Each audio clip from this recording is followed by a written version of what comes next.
What up, manga fans? I am back with another video. This took me all day to read for some reason. Maybe because I was distracted watching TV a lot. But yeah, I should catch up with some of the other reviews as well when I can. But on my other channels. But tonight, I don't know if I'll be doing another review to this, but I'm viewing Mashle's Divide. I'm viewing the now the second arc of Magia Lupus arc. Yes, it used to be the third arc, but that was changed quite recently to be the second arc. Which, reading it, I don't mind now. It just annoyed me back then because I had to redo the videos. But this helps keep a better flow of my flow of me reviewing. Sorry, I won't be reviewing the Divine Vision and the Exam arc yet. I'm gonna rewatch season 1, then watch season 2 after I finish the manga's arc. But after the fight at the end, we transition into chapters that were adapted for season 2.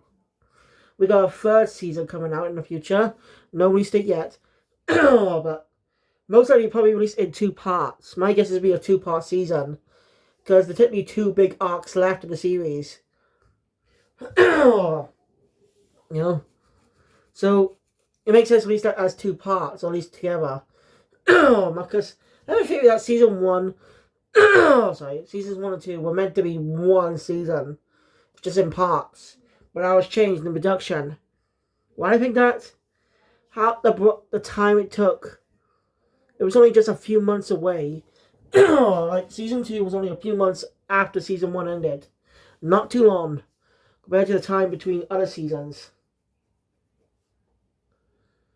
Normally take a lot longer than that. So yeah, I think this. I do not know if this finishes up in volume 4 or 5. I don't have those volumes yet. I've had to collect more and more volumes, but I really do want to collect more, but I don't have much room. So it makes it kind of sad. It makes it kind of sad for me. I want to collect all the mangas, but I can't. Sorry. So basically, after this, I'll do a shorter arcs. I'll do a review on News Exorcist arc, first arc, and we prepare to use Kaisen's first arc. Since News Exorcist is pushing up its 100th chapter soon, alongside Cure Blue, so let's do reviews on those arcs. So I'll be looking forward to that. But anyway, let's get into the story. So the arc continues where we left off. We get a joke about how it's sorting out.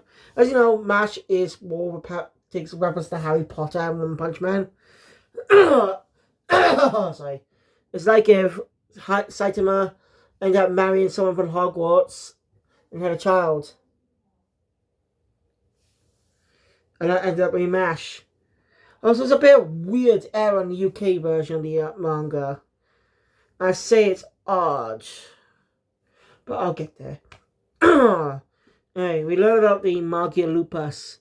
They're dangerous. Solo actually was working under them. So mostly done on their orders. They're dangerous. But they have the coins. So that means they must no, be conducted some scenes that do more exploration. So this is bringing some here. Eventually, they find out that it's a race. Lan has the most coins, so up to Mashle again to take them down and get them. We also learn that Tom ends up in the infirmary after being, and most of his magic is temporarily gone. So it's weird. But enough about that. Again, ready to fight. Actually, we get one brief fight of 2 other members of the Magia Lupus before we get to the bigger fight. And Smash and Lance end up being attacked by 2 members. You're split. And Mashle's fight is just very brief, like just a few seconds if you read it. Like on 2 or 3 pages. Lance was a little longer, but still short, not a big fight. These are more shorter fights in this story arc. Which, I don't mind, ours is good. And I really, really love this manga, rereading it. I already did like it before, but rereading it just made me laugh. I just love the characters and the expressions. That expression is like this. It's funny. I know. Probably not easy. It's not really that easy to replicate anyway. Anyway, if you don't want to read the manga, go watch the anime, because the anime adapts up to the half of the now adapts up to half of the Magia Lupus arc. Season 2 opens up with the rest of the arc, taking up to chapter 43 in like 1 episode, I think. Or was it 2? I think it's either 1 or 2 episodes. I don't know, I can't remember. Oh, pardon me. Anyway, Mash. After that encounter, this is what they learn about how magic's everything. So, yeah. They go out at night. Dot also changed his hairstyle. By the way, the anime did some censorship. So in the manga, Dot stuck up his middle finger quite a lot. Now I am gonna pull the middle finger, but it says a demonstration, not flipping any of you off. See, Dot always did this with his finger. You know, the usual things. Of course, the anime technically censors that because different mediums and stuff, which I can understand. As an anime fan, as a fan of anime and manga, I want to see Love Lost Meaning come to be like that Phantom Blood movie. I want to see what it's like. Rogers, like, sort of, but yeah, it's good. I don't think it'll be that great. You know, there's what some changes they made that we at least know about. We probably have more, but we don't know about it. Apart from we actually did better, because some changes, it does feel better. Either due to location, either due to them not being able to replicate locations and stuff, limitations in real life. But some of them actually expand on characters like Ryohei. Because in Spanish, it actually helps tie Kira into the plot more than he did in the manga. He did not tie him much well in the manga, because Rocky didn't figure him at the time. The anime adds him in scenes early on, set up his appearance, but still. So the movie did a smart choice in having Hitae have Ryohei investigate the case of Reimi Sugimoto.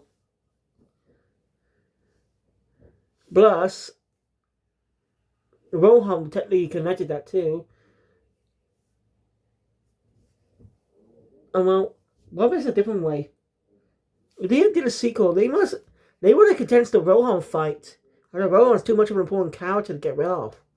If they did a sequel, they would have had to condense the manga out, the Heaven's Door fight. They had to condense that. Like, I don't know how they're going to get away with doing that in a movie. Like, sure, the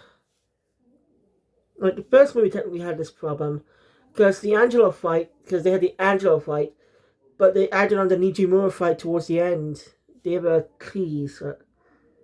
I think they should have saved that for a sequel.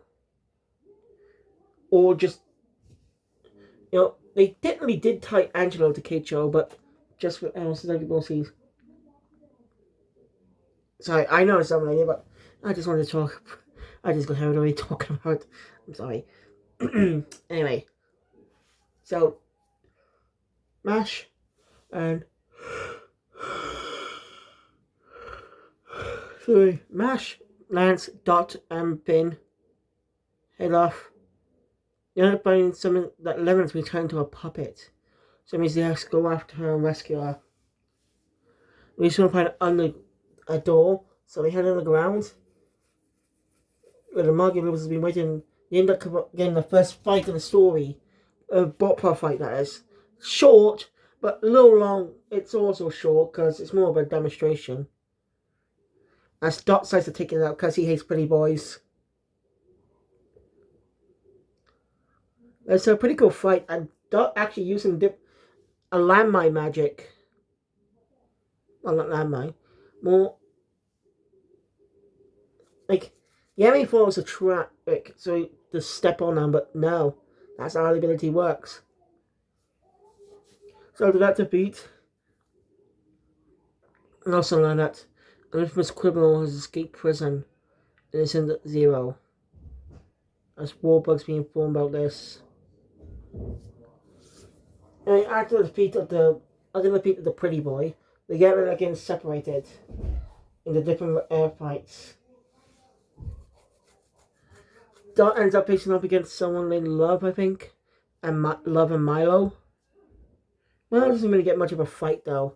It's just Dot versus Love.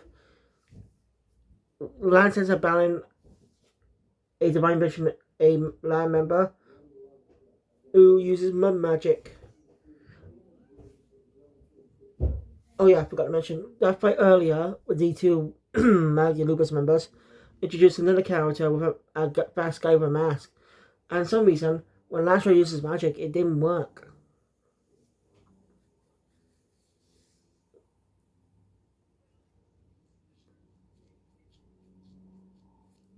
So anyway, and Mashle ends up facing off against this guy. As we start, so as these battles begin, the first fight is Lance's. And he does a good job. We get more information about Mashle, about a powerful form one can take. If I think this was, I don't know if this was mentioned before. No, I can't remember. But the ones can take on a powerful form, and let's say another form. Like if you're more powerful as, like use like double and triple liners, more powerful wizards. Wait, are they wizards? You get my point, but are they considered wizards? I don't know, actually. I can't remember. Anyway, the forms are called Seconds. It's kind of like a Bankai in Bleach. Except it's more... so you can attain they are attainable, but you must train to use one. Only people with higher spiritual power able to use Bankai. You know, section is like Ikaku, but he's definitely powerful because he's in score 11. Wait, Second definitely reminds me about Bankai. Weapons with another form, with a second form. I'm trying to think of other ones to do that, but right now only Bleach is coming to mind with the Bankais. So if you think of more, let me know in the comments. Anyway, so yeah, Lance also has his own Second. And well, the Mud Magic guy, I can't remember his name, was really sympathetic as expectations placed on him. It's just wild and stuff, but he ended up realizing that his Ronald was being defeated by Lance. He was fighting for his sister. So he won't see Lance for a bit. As now as Mash versus the Masked Man, Abyss Razor. It's a pretty interesting fight. After the combat, the mask is again broken off, being Razor's real face. And well, its eye, right, his right eye, I think. I'm not gonna tell him left or right these days, but this eye was red with a yellow pupil. It's a powerful eye. As Razor's backstory is pretty sympathetic too. He was just treated like trash like many non-magic users just because he was born with an eye. It has the power to negate anyone's magic. It's useful, but really, when you think about it, it's useful against bad guys. Like, if Razor trained enough, you can take down... You can help work with official governments and stuff to take down balance, but they probably just like it. But you get what I mean. This proves how cool this world is. quarter people just because of they're being born without powers and stuff. No problem. Like Black Clover's world was more better. Asa didn't have any magic, but he was a good people, and no one looked down. Well, people in the village didn't look down on him. You know what I mean? And it's the opposite, more powerful, but they have respect for each other. You know, it doesn't show it. I really should review the Black Clover manga as soon as I can. I already reviewed the anime, so about time we get to the manga. My favourite arc so far, my favourite arc in the story, it has to be the Elf Reincarnation arc, hands down. But my close second is the previous arc. Mainly for that one scene. If you know it, you know what I'm talking about if you've already seen it. But yeah, I say the Elf Reincarnation arc my favourite. There was so many great fights. Especially Black Bulls versus Black Bulls. You need a lot of context for that story. It's great. Anyway,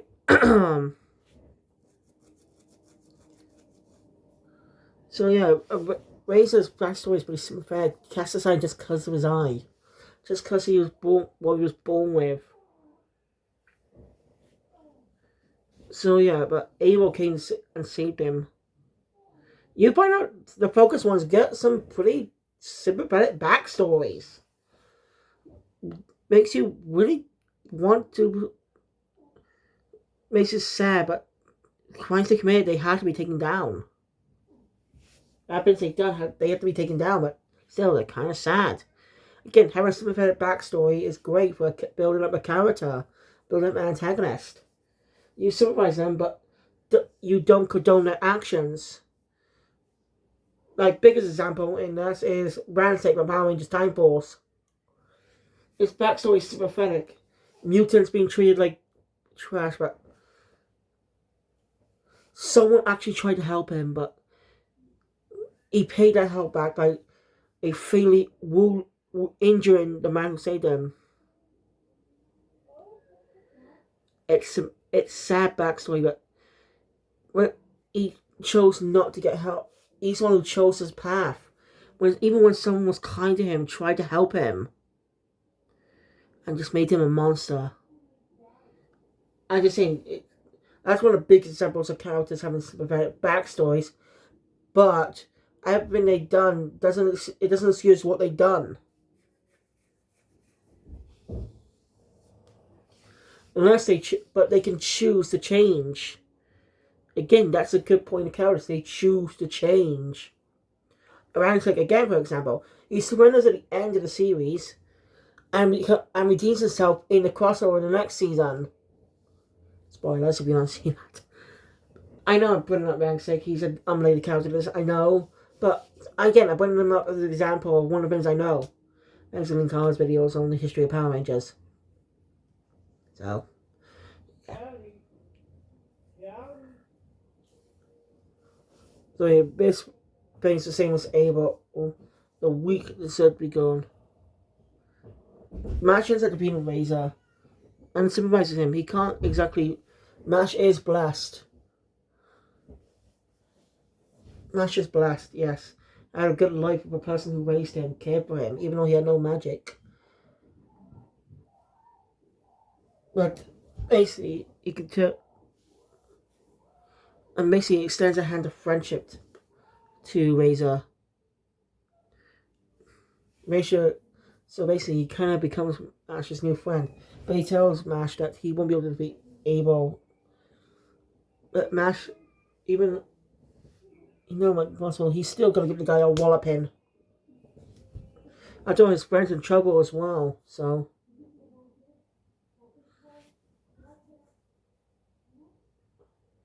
Yeah. We're then introduced to. Then we get to Dot's fight. That was really cool. Love was a very crazy girl. And Dot's having a tough time. Finn's not fighting because, well, he's weak. We don't even know what his magic is, but he gets a good moment in the next arc. Okay? In a really good fight, so I'll talk about that when we get there. Anyway. Actually, this is where that weird thing I mentioned earlier came in. So if you live in the UK, you read the ink translations on the Shonen Jump app. or the physical copies of the manga like I have, you'll realize that being the same mum, not mom, which is odd. No UK translators have done that. Fuck. I'm serious. I've been reading manga and Shonen Jump app for quite a bit, and ones I've seen never say mum. Yes, that's what we call them in the UK. Say in the UK, yes. But these were translated in America to publish worldwide. I don't get it. Was just a joke to poke fun of it being like too similar to Harry Potter? I really don't know. It's just It's just weird. I'll keep an eye out a bit on my review of the next few arcs to see if it appears again. It's just a weird choice. Just weird. Okay? Since again they were made translated by American companies, so they say mom. And of course that translation will be worldwide. Anyway. Right. We get Doc's backstory. Yes, he was quite different to what he was now. What he is now. He was such a shy kid. But he got good advice from his sister. Something he'll like when he makes a friend that will protect you at all costs, basically a loyal friend. You must protect that friend at all costs. And he does have a friend, Mash. That gives him the motivation. And awakens a power within him. A type of power that some people were born with, and is only activated when certain emotions are rising, when emotions are high. And well, love is defeated. Pretty cool moment, but now he's dealing with Milo. And Doc's used up a lot of energy, so it's tough for him to fight back. But he's really stopped by a giant sword, as we're introduced to Rain armies. One of the basically one of the most well-known figures of Adler, and he's a divine visionary. Yeah, his style hair looks familiar, but you won't be able to tell in black and white. But it's a little more obvious in the anime.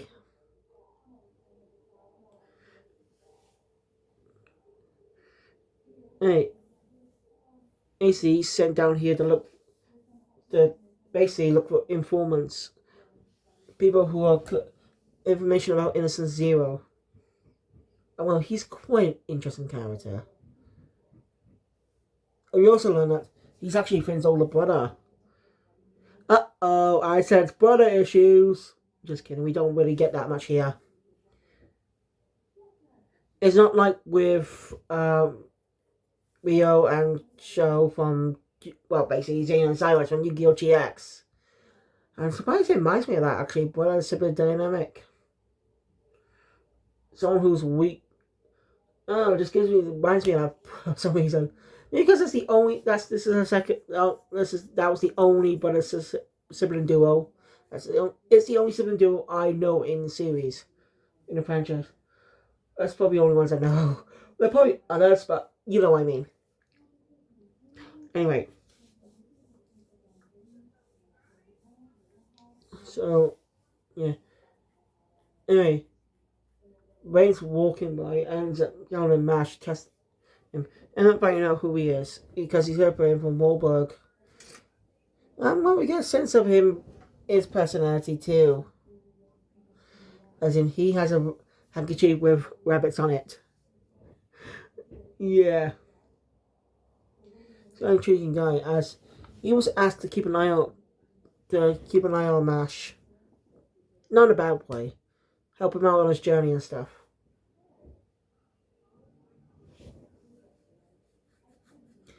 Eventually, Mash ends up runs into Abel, and Nash begin their battle. As Abel sees them as weak, and the weak deserve to be transformed and stuff. And it's a really cool fight. Well, of course, Mash has insane strength though. Eventually announcing the poor win on him. Abel's backstory is even more sad, as we learned he had a very kind, gentle mother who treated people kindly, people who are less fortunate than her, showing she has such a gentle soul. Helping those in need. And we see why Razor has this current mindset now. Not Razor, sorry, on Abel. Because basically his mother was killed by one of those less unfortunate ones. Just because he was hogging all the food. It's a tragedy. And that's what, of course, Abel's thinking about change. But now, it seems to... So yeah, as promised, since they put, typical fight Finn, he frees all the students. And give me celebration. Also, Finn's there, because he was turned into a puppet off screen. Yeah. The anime actually shows it a little better, I think. And that's been a while, mate. We'll see. Also, Dot shows up with a sunken face, like, completely sunken. Like, squeezed in like that. Like, typical cartoon stuff. And so, wait. But where's Lance? As Rainer's a complaining Lance, really that's not Lance at all. That's actually someone working with Innocent Zero. We don't get his name until a bit later. So, yeah, he managed to escape from... They basically looking for something.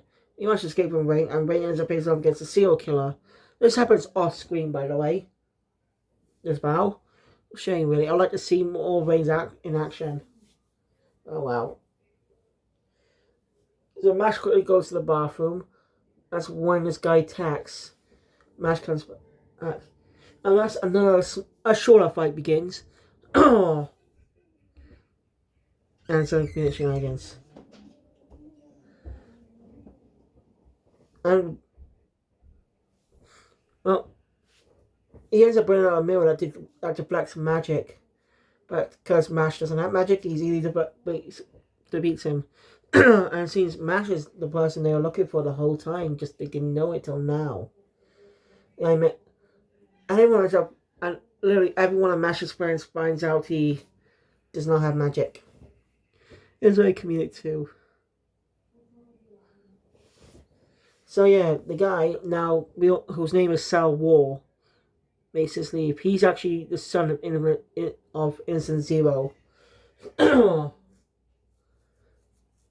Why have to Mash? Well, this will be in the next arc, so we'll wait till there.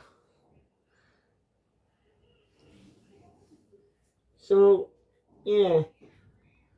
Mash's friends decided to try to keep it secret, but bad timing. One of the students turned into a puppet, wakes up and heard everything. So now they're busted. Now this is where the arc originally ended when I reviewed it when I first reviewed it. But now but the other few chapters got added onto it. So we ended up having a bit of a party. Also, Razor got hurt, and forgot to mention that Razor got hurt. And well, they wanted to find out how much Razor respected him and stuff. Look up to him. That allowed Abel to change his ways. And thanks to Mash's quick fighting, Razor was able to get treated for his wounds.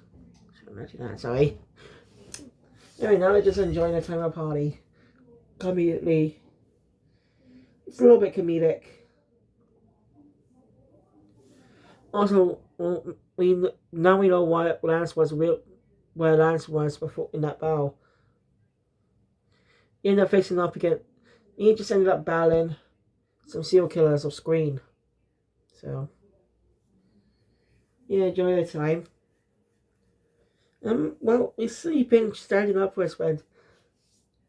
Lance doesn't really care if Mash has no magic or not. He won't lose to him. And after that, Mash is put on trial because, no magic user lying about being a magic user in school full of magic people. So yeah, we're also introduced to many divine missionaries as they appear. Very intriguing. I'm going to glance this down a bit because this video is already getting long. Well, not super long, but So basically, after some situations, we're introduced to basically Warburg asked the divine missionaries to come. One report is the one with glasses. The one who controls sand magic. He's done bit more important in the next arc. So, the reason from one of Mashle's later fights in the arc. So, yeah. Anyway, okay. Like typical stuck-up assholes, he sees magic users. He sticks to the rules and thinks magic users don't double on and stuff. And it seems Innocent Zero planted some type of bug on the judge. Mash wanted to get him free, and Daisy tied up the worm on his tongue. No joke. And Baseball Warbuck shows up, Ian with Rain, basically beg. Give Mash a chance. Also, that he'd be useful against Innocent Zero.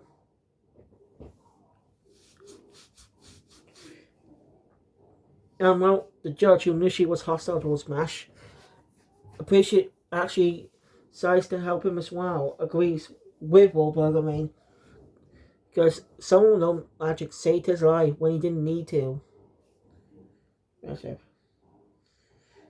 So basically, now the condition is Mash will become a candidate for the Divine Visionaries. He must win. If he loses, sentence to death, I think. So, this is with Cell War reporting to Innocent Zero about the project, about how they found Mash.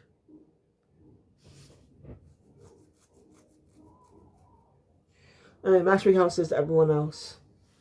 The last battle is not to lose to Mash in the battle. Anyway, they also had to go, the gang decided to go out shopping.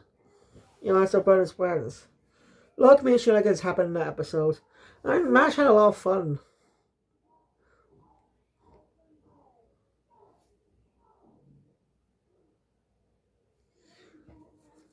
It's a really wholesome ending for the arc. As even get a good moment for the next one too, early on. I'm looking forward to talking about the next arc. So yeah, that ends the Magia Lupus arc. I think it takes a little bit down. I apologize, but I recommend you give the arc a read or watch it in the anime. It's a good arc. Be warned though, in the anime, some of this is not in the season 1 yet. It's in the last few chapters in season 3. Season 2. Around the first 2 episodes, I'm not sure. So, thank you guys for watching. If you enjoy my content, please subscribe and want to see more, subscribe to the channel, like, share my videos to the channel. And depending on what time it is, I might see you guys later or next time for another video. Guys, jump out.